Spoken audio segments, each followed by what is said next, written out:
Well, Adam Schiff can talk for 4 hours. Democrats can talk for 8 hours. They can talk for 24 hours.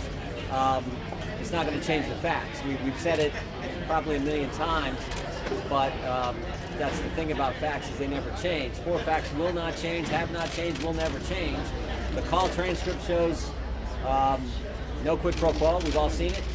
Seen it now for months. The 2 individuals on the call, President Trump and President Zelensky, have repeatedly said there was no pressure, no pushing, no linkage of security assistance dollars to the announcement of an investigation.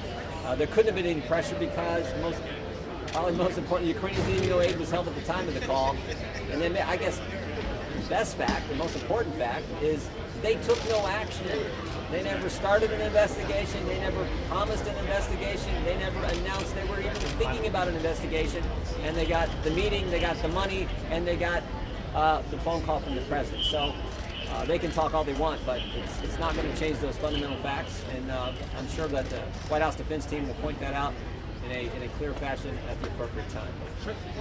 We'll let Elise talk, then we'll take the question. Thanks, Jim. As we saw yesterday, this is the weakest case for impeachment in the history of this country. Dude, I'm shooting it we too, continue to see how flimsy this case is, which is why there was bipartisan opposition in the House. There was bipartisan no votes when it comes to impeachment. I anticipate that we will continue to hear lies and half-truths from Adam Schiff today.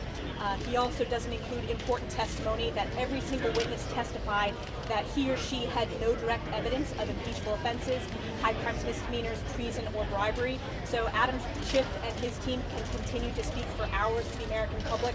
Certainly in my district, they're tuning this out. They want us to get back on behalf of the American people and get back to work. And they want to work this out in the election. The American people have a right to decide at the ballot box.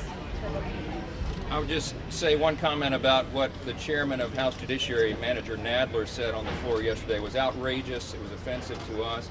He effectively accused the Republican senators of being engaged in some sort of cover-up. It really was astonishing for him to say that on the floor of the Senate. I think that's why Chief Justice spoke up. He's normally very stoic, as you all know, Chief Justice Roberts, and he stepped in and corrected that and reminded them of the decorum that's necessary and the level of respect that's necessary. I think that went the wrong way. And from our perspective, as long as these managers continue to put on this case, I think it's counterproductive. I think they're losing support rather than gaining it. And we're glad that this will wrap up today so that the president can finally put on his case. This has not been a fair fight until right now. And the president, the White House, all of us are anxious for those real facts to be put out there. And we're glad for those 2 days to go forward. We'll take some questions. Be glad to take some questions. Peter Schumer, he had a press conference this morning. He called the White House defense team unprepared, confused, and trending towards conspiracy. I mean, you don't even know where to start. Yeah, but you just want to laugh. I can comment on that. Chuck Schumer is the one that's unprepared to actually come down here and make that kind of assessment. I can tell you, they've spent hours and hours and hours.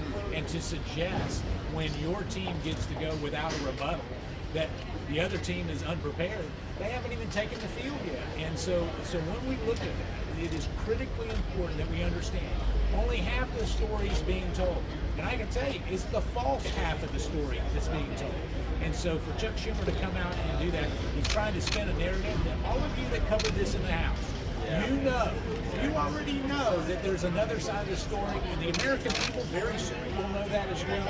And so to suggest that there's some lack of credibility for the president's defense team is ignoring what's happening in the room. You can read the body language of the senators, and did Chuck Schumer come out and applaud Chairman Nadler for his comments? Did he rebuke Chairman Nadler? Well, he shouldn't.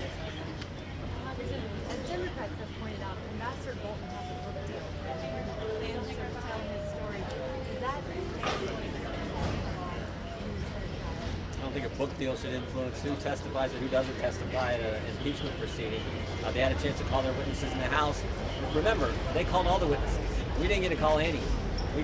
We had no subpoena authority, and the witnesses we asked to come to the hearings were all Adam Schiff's witnesses that actually we thought were somewhat helpful to us, but we didn't get to call any of our witnesses, so they had their opportunity to do that then. They didn't pursue it. Whether there'll be witnesses next week or not, that's up to the United States Senate.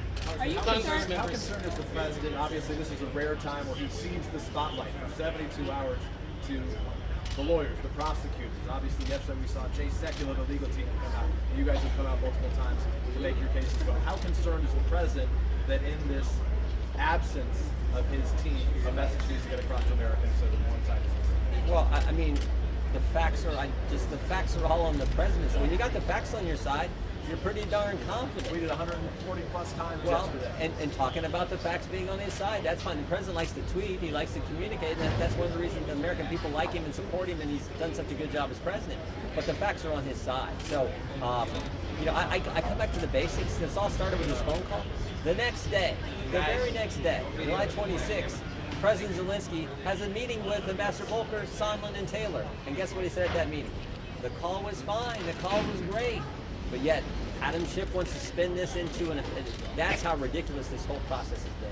Are you concerned about the Republican defense starting on a Saturday where few people maybe watching, fewer people? I think already fewer people are watching. That's, you know, Adam Schiff talking for 4 hours. I think a lot of the networks went away to other programming. So I don't know that that's a concern. Again, I think the American people see it for what it is. Whether it's Saturday, whether it's Sunday, whether it's at midnight, the facts don't change. Mr. Jordan, when you say that they didn't announce an investigation, are you implying that if they had, it would have been inappropriate? No, I'm just saying that's been the Democrats' case. They said there had to be an announcement to get a phone call, to get a meeting, and to get the security assistance dollars released. Well, guess what? They got the phone call on July 25th. They got the meeting on September 25th. They got Not the money in the White on House. They've never got a White House meeting. Well, I think it was Have you ever gotten a White House Yeah, I think it was Dr. Hill who said they wanted a meeting with the president. Where it's at is not that big a deal. September 11th, they got the money, and there was never an announcement. There was never any quid pro quo. Sir, Congressman members, you're all advisors. What does that mean, other than speaking House? Just a kind of foundational question. What do you guys Well, see many of as us a are deeply involved, obviously, in the process in the House, having kind of sat in most of the depositions, which almost every individual here did sit in those, or participating in the House Intelligence Committee or the House Judiciary Committee. So having an understanding of the process fouls and how unfair Adam Schiff ran this process, that's important to point out the hypocrisy of his witness claims, for example, when Republicans were not able to call a single Republican witness, only witnesses that the Democrats wanted to call, how rushed this was in the House, and also reading every single word of the depositions, every single shred of witness testimony all of us have read. So we're deeply familiar, and if we can be helpful to make sure that the counsel's office knows all that, that's what we're here for. For clarity, weren't Morrison and Hale and Volker, they were all Republican witnesses, were they not? They were called by Democrats. We did formal requests of additional witnesses that were Republican only, and not a single one of those witnesses was called. Those individuals had already been deposed and had already done depositions. Senate Republicans have said the House should have done the work. They need to subpoena these guys when they have the opportunity. Would you welcome the House beginning the subpoena process? Well, listen, of those Adam Schiff individuals had like John Bolton and others. It's not too late if they choose. Adam Schiff had his opportunity, and they chose to take back the subpoena. This was They could rushed. still do it. This was on an arbitrary deadline. They wanted to get this done before the holidays because they're on an arbitrary deadline. I'm not sorry that their case is so flimsy, but it's very clear that it is flimsy, and they didn't come in with a strong case. Yeah, I think Congresswoman Stefanik makes a key point. You call your witnesses, you subpoena your witnesses before you vote on the articles of impeachment. You know, now to come back and say all of a sudden our case is weak, which they're not saying that. I'm saying their case is weak. The American people are seeing that their case is weak. But to suggest now that we're going to have these additional witnesses, when they went to subpoena the witnesses, what did they do with that subpoena? They withdrew them. Why? Because they didn't trust the judiciary to side with them. So now we have the Democrats saying that the executive branch under Donald Trump is not to be trusted, and also the judiciary is not to be trusted. I can tell you who shouldn't be trusted is Adam Schiff and the House managers that are trying to perpetrate this lie on the American people. Mr. Madden, you guys speak to the president on a near daily basis. What's the president's mood right now? And listen, the president believes that his defense team has done a good job. They've done the appropriate amount of energy. They have not worn out their welcome like Adam Schiff has worn out his welcome before my Senate colleagues. I can tell you, if you're in there, not only do you want to take NoDoz, but you want to take an aspirin to get rid of the headache from the repetitive arguments that continue to be made. So the president is feeling good, not only about the defense team's preparation and execution, but the fact that the facts are on his side. And so it's a good day.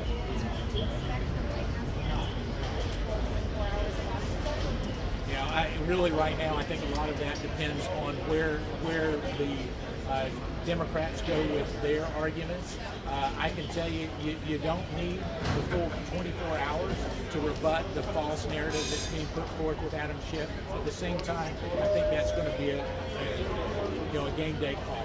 Thank you. Looking towards the president, should the president consent that abuse of power should never be an impeachable offense? Look, the founding fathers are very clear about this. The constitutional standard is very high. You look at the pure and clear language of the Constitution. It's treason, bribery, high crime misdemeanor. When you look at the evidence of all that, and this is what Professor Dershowitz is going to explain to the Senate when he gets his chance, probably on Saturday, the background of this is that the infraction had to be so great, on par with treason or bribery, that would be the threshold. So the job right now in our constitutional structure for these members, this U.S. Senate, is to determine whether these two articles are valid, whether they're credible, whether they actually have a case for impeachment, and they do not. And that's what the case is going to explain to the Senate. I think they're going to see it very clearly. And all this talk about witnesses and documents is going to be irrelevant because it was premature for them to determine that on the front end. So we'll see how it goes. Thank you, guys. Thank you so much.